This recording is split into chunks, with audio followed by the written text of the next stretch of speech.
Hello friends, good morning. आप सभी का स्वागत है हमारे यूट्यूब चैनल विजार्ड क्लासेस पर। ये जो है हमारा द हिंदू एडिटोरियल वोकैब का क्लास है। तो इसमें हम वोकैब को डिस्कस करने जा रहे हैं, जो कि सभी एग्जाम के लिए काफी बेनिफिशियल है, चाहे यूपीएससी हो, एसएससी हो, बैंक हो या फिर सीटेट हो। जहां भी इंग्लिश आती है आपके लिए काफी बेनिफिशियल है। ओके, तो चलिए स्टार्ट करते हैं वोकैब। फर्स्ट वर्ड है प्रोएक्टिव।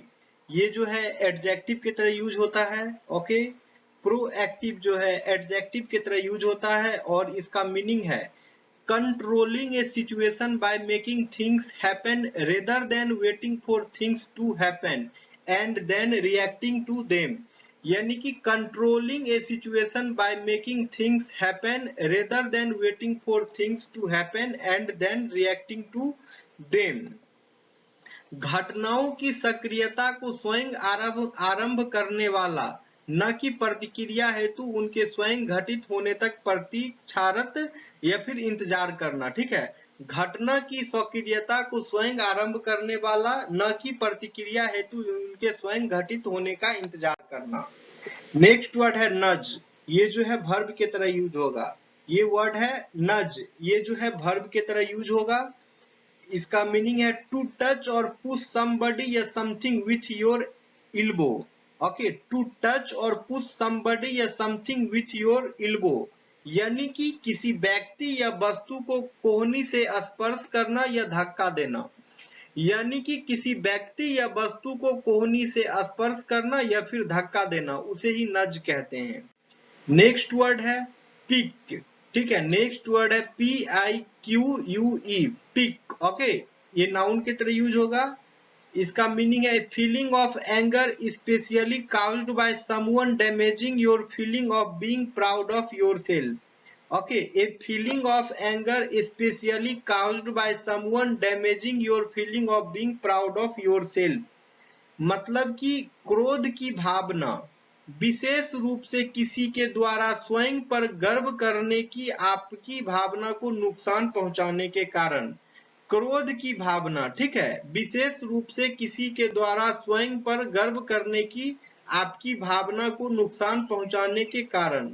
ओके, सीधा सा समझिए पिक, किसका मीनिंग होगा क्रोध की भावना होना।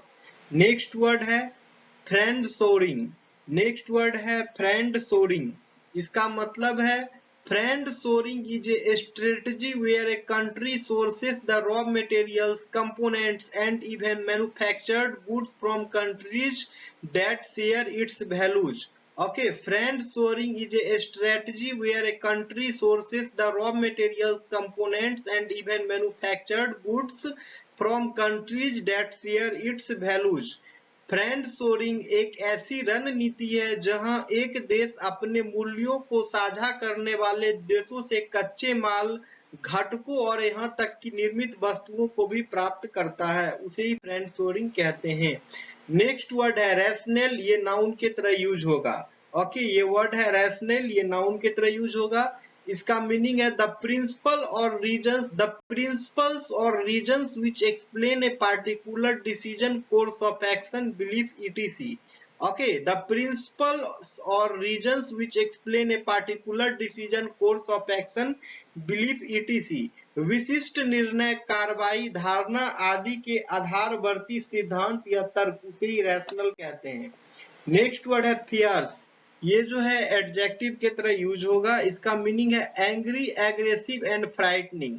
ठीक है, इसका मीनिंग है एंग्री, एग्रेसिव या फिर फ्राइटनिंग। मतलब कि क्रोधित, आक्रामक और भयावह। मतलब कि क्रोधित, आक्रामक और भयावह, उसे ही फेयर्स कहते हैं। नेक्स्ट वर्ड है फ्रूसन।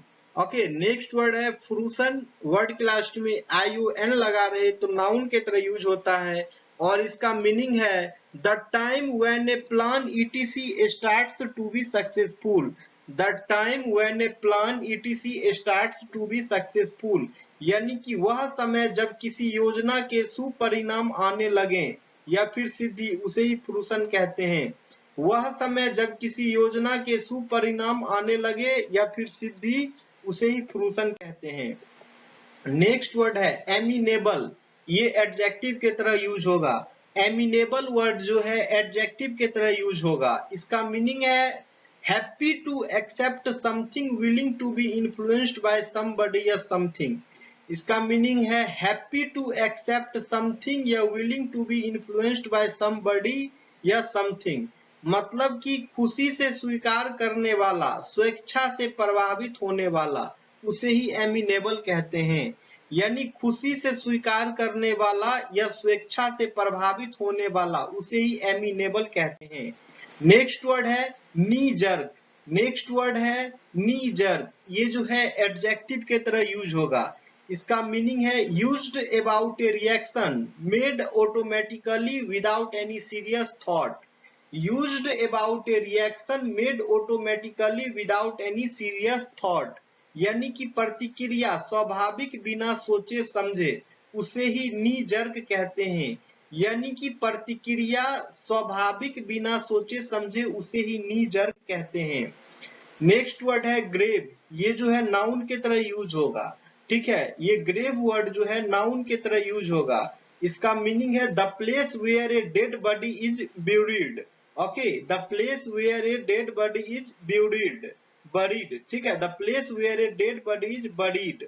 ओके, यानी कि कब्र, उसे ही ग्रेव कहते हैं। ठीक है, द प्लेस जहां पे डेड बॉडी को बरीड किया जाता हो, उसे ही ग्रेव कहते हैं। नेक्स्ट वर्ड है हार्ड लाइन। ये नाउन के तरह यूज होगा। ठीक है, ये हार्ड लाइन वर्ड है, ये नाउन के तरह यूज होगा। इसका मीनिंग है ए strict attitude policy etc that means something is not allowed और given. A strict attitude policy etc that means something is not allowed or given। भाव, विश्वास आदि बदलाव के प्रति अनिच्छुक या बदलाव और संभाव्य, कट्टर या फिर दृढ़ या फिर पक्का, उसे ही हार्डलाइन कहते हैं। ओके, कट्टर, दृढ़, पक्का या फिर बदलाव के प्रति अनिच्छुक व्यवहार, ठीक है, या फिर अनिच्छुक भाव, ठीक है, उसे ही हार्डलाइन कहते हैं। नेक्स्ट वर्ड है टॉपल। ये वर्ब के तरह यूज होगा। ओके, इसका मीनिंग है to cause a leader of a country ETC to lose his या हर पोजीशन ऑफ पावर और अथॉरिटी। ठीक है, to cause a leader of a country ETC to lose his या हर पोजीशन ऑफ पावर और authority, उसे ही topple कहते हैं। यानी कि किसी देश के नेता को सत्ता या अधिकार के पद से हटा देना, उसे ही टॉपल कहते हैं। यानी कि किसी देश के नेता को सत्ता या अधिकार के पद से हटा देना, उसे ही टॉपल कहते हैं। नेक्स्ट वर्ड है हार्बर। ये वर्ब के तरह यूज होगा। इसका मीनिंग है टू कीप फीलिंग्स और thoughts secret in your mind for a long time. To keep feelings और thoughts secret in your mind for a long time. यानी लंबे समय तक अपनी भावनाओं और विचारों को छिपाकर रखना, उसे ही हार्बर कहते हैं। यानी कि लंबे समय तक अपनी भावनाओं और विचारों को छिपाकर रखना, उसे ही हार्बर कहते हैं।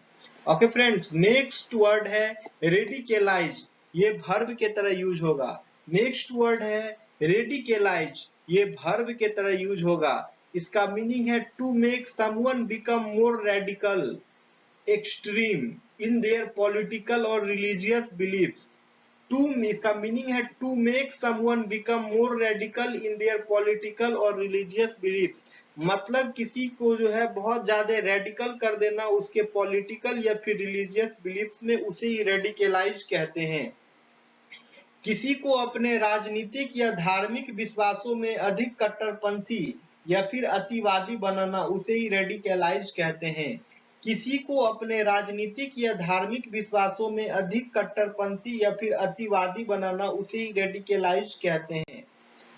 नेक्स्ट वर्ड है पोरस। ये एडजेक्टिव के तरह यूज होगा। नेक्स्ट वर्ड है पोरस। वर्ड के लास्ट में OUS लगा रहे तो ये एडजेक्टिव के तरह यूज होता है। इसका मीनिंग है allowing liquid or air to pass through slowly।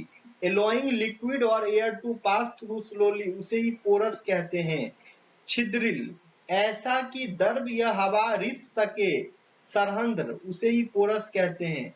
ऐसा कि दर्भ या हवा रिस सके, उसे ही पोरस कहते हैं। allowing liquid or air to pass through slowly, ठीक है। लिक्विड और एयर को अलाउ करना, जहां से लिक्विड और एयर जो है स्लोली पास कर सके, उसे ही पोरस कहते हैं।